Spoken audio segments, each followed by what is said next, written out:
शाम के 5 बजे थे। प्रीतमपुर के घने जंगल में एक फार्म हाउस बहुत शानदार लग रहा, लेकिन इसके चारों तरफ मौत जैसे सन्नाटा छाया हुआ था।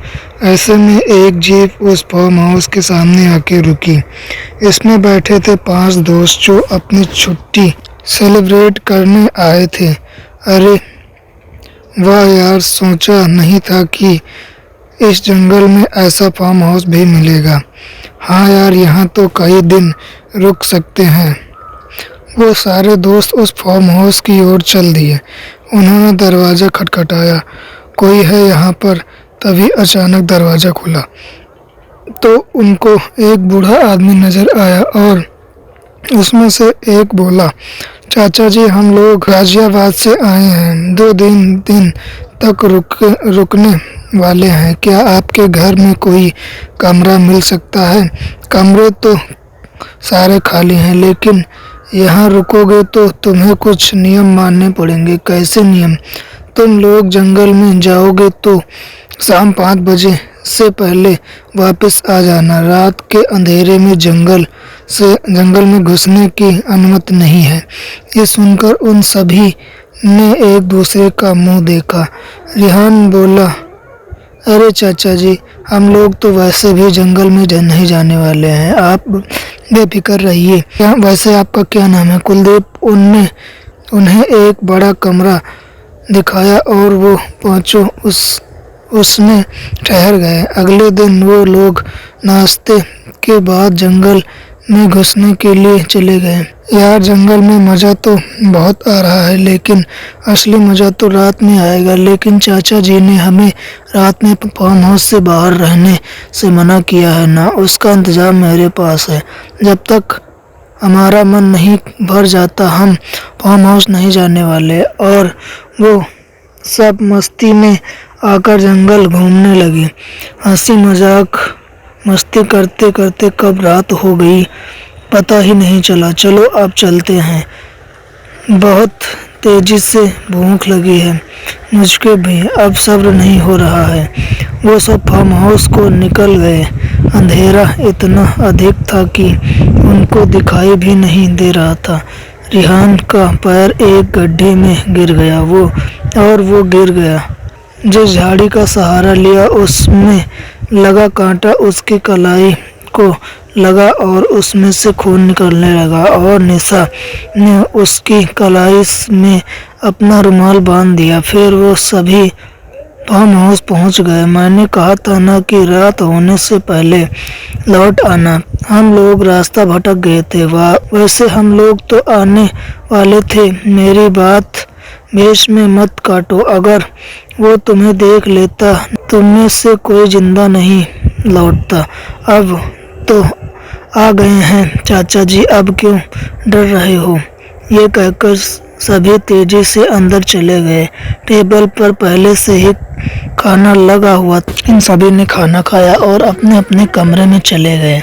यार, सच बताऊं तो मेरा यहाँ रुकने का और मन है, लेकिन ये हमारा बैड लक है कि हमें सुबह ही जाना पड़ेगा। ये लोग बातें कर ही रहे थे कि उनको किसी जानवर की जोर जोर से चिल्लाने की आवाज़ आने लगे। अरे ये कैसी आवाज़ है? कोई जानवर होगा। तुम लोग डर क्यों रहे हो? देखो तो कौन सा जानवर है। ये कहकर रिहान खड़ा हुआ और खिड़की से देखने लगा। उसको खिड़की से किसी की आकृति दिखाई दी। आकृति किसी इंसान की थी, लेकिन आकार कद बहुत लंबा था। अरे क्या हुआ? कुछ दिखा क्या? तभी अचानक से रिहान चिल्लाया, अरे क्या हुआ? अरे वो पता नहीं क्या है, आधा इंसान आधा जानवर, बहुत भयानक है। कि तभी फिर से सांस लेने की आवाज़ आई। सभी लोग डर गए थे और अपने बेड को छोड़कर ज़मीन पर एक साथ एक जगह पर खड़े हो गए। वो सांस लेने की आवाज़ काफ़ी देर तक आती रही और फिर बंद हो गई। शायद ये वही था जिसके बारे में कुलदीप बता रहा था। यार प्लीज़ इसके बारे में कोई बात मत करो, हम सुबह होते ही यहाँ से निकल जाएंगे। सुबह नाश्ता करने के बाद इन्होंने वहाँ से निकलने की तैयारी कर दी। चाचा जी हम जा रहे हैं, आपका बिल कितना हुआ? कुलदीप ने उनको बिल बताया, पैसे लिए और फिर वो विदा लेके वहाँ से निकल गए। जल्दी से घर पहुँचना है मुझे। कितना भयानक था, ऊपर वाले ने हमें बचा लिया, नहीं तो वो हमारा क्या करता। रात के 9 बजे तक ये सभी अपने अपने घर पहुंच चुके थे और ये समय अब 12 बजे का था। अंगद अपने बिस्तर पर पड़ा अपनी फोटो को इंस्टाग्राम पर पोस्ट कर रहा था कि तभी किसी के गरजने की आवाज़ आई और वो बहुत ज़्यादा डर गया और उसने वही सांस लेने की आवाज़ अपने कानों से सुनी कि तभी एक खिड़की तोड़ते ही आकृति उनके सामने आकर खड़ी हो गई। उसका शरीर 6 फीट था, उसके शरीर पर भालू के समान बाल थे, पंजे इतने खूंखार कि तलवार की धार फीकी पड़ जाए। चेहरा इंसान के जैसा था लेकिन ऊपर वाला उस पर बाल थे।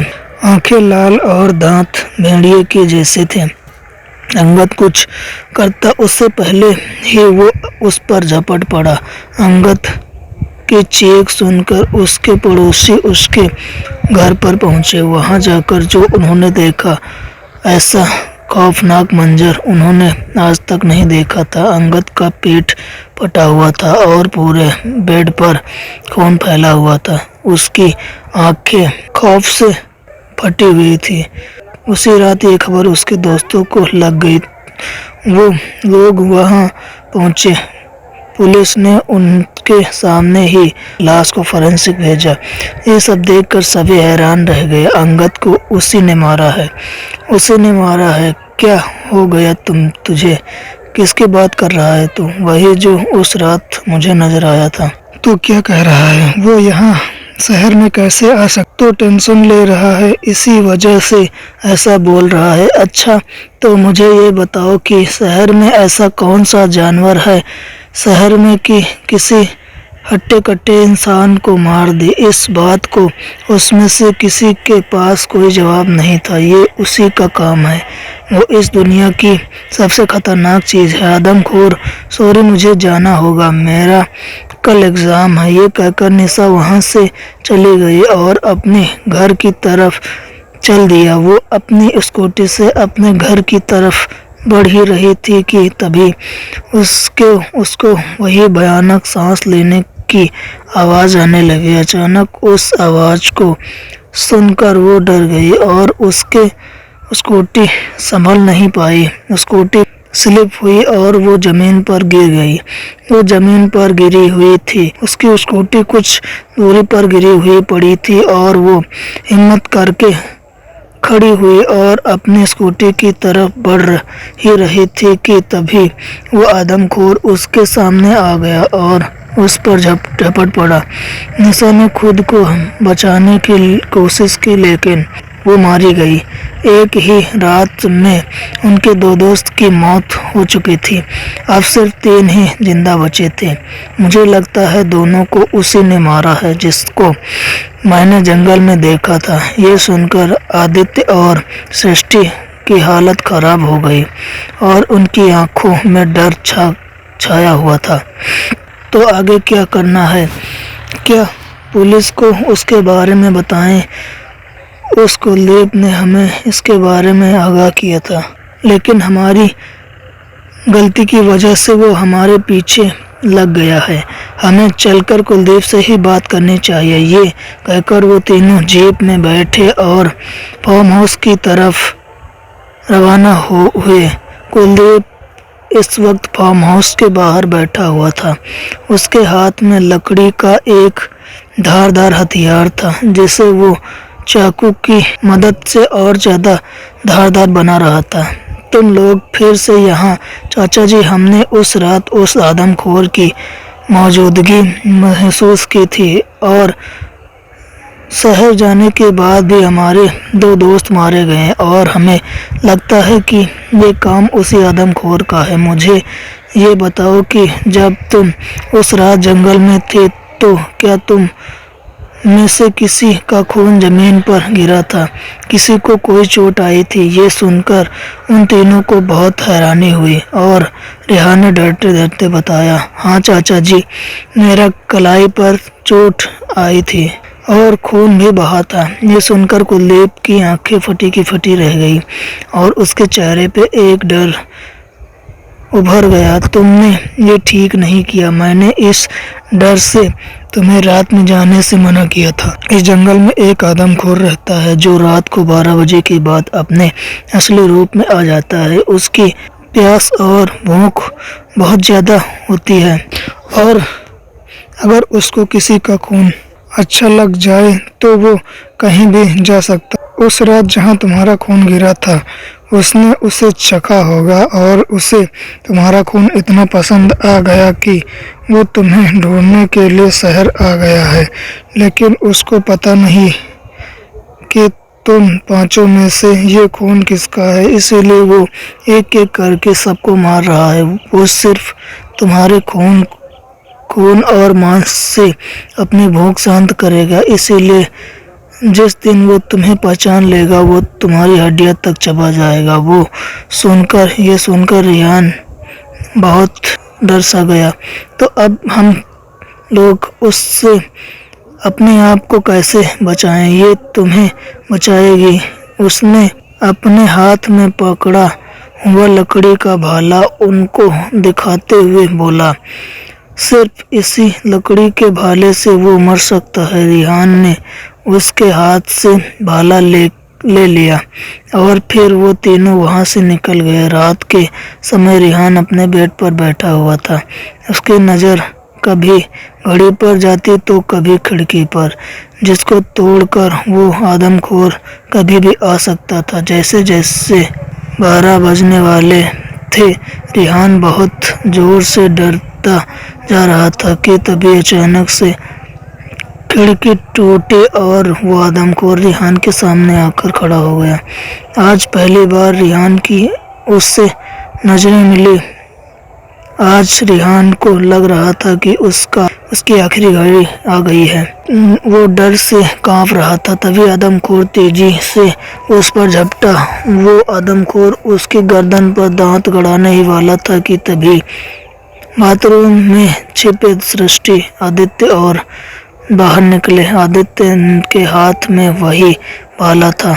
उसने एक ही झटके में वो भाला उस आदमखोर के शरीर में आर पार कर दिया। भाला इतना नुकीला था कि वो आर पार हो गया और वो जमीन पर गिरकर तड़पने लगा और वो तीनों एक दूसरे से चिपके हुए थे और वो डरते हुए उसे देख रहे थे। उन्होंने देखा वो आदमखोर अब इंसान बनने लगा और धीरे धीरे वो कुलदीप बन गया। कुलदीप को बहुत दर्द हो रहा था। उसके मुंह से कुछ भी नहीं निकल पा रहा था। एक खौफनाक चीख के साथ वो मर गया। अगर ये कुलदीप ही आदमखोर था तो इसने मुझे ये भाला क्यों दिया? क्योंकि वो इस रात से मुक्ति चाहता था। अपने आप को वो मार नहीं सकता था, इसीलिए उसने हमें ये काम दिया।